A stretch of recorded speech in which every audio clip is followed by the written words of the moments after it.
ବାମ ହାତର ଆଙ୍ଗୁଠିକୁ ଧରିବ ଏବଂ କାନ ପାଖରେ ହାତଟି ଲାଗି ରହିବ।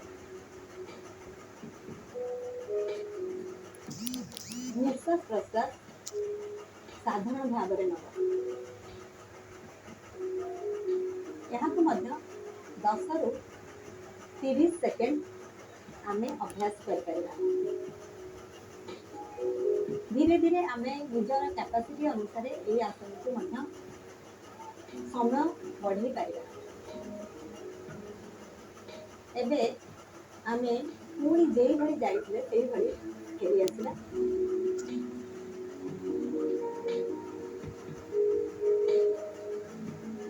ଯେଉଁଭଳି ଭାବରେ ଆମେ କଲେ ଗୋଟେ ଗୋଡ଼ରେ ଆର ଗୋଡ଼ଟି ମଧ୍ୟ ତାର ବିପରୀତ ଭାବରେ ଆମେ କରିବା। ସବୁବେଳେ ଆମେ ଦୁଇ ପାର୍ଶ୍ୱରେ ନିହାତି କରିବା। ତା ଦ୍ୱାରା ବଡି ପୋସ୍ଚର ଦୁଇ ପାଖରେ ବାଲାନ୍ସ କରିକି ରଖିବ। ଏବେ ଆମେ ଡାହାଣ ଗୋଡ଼କୁ ଉଚ୍ଚା ତଳକୁ ନବା।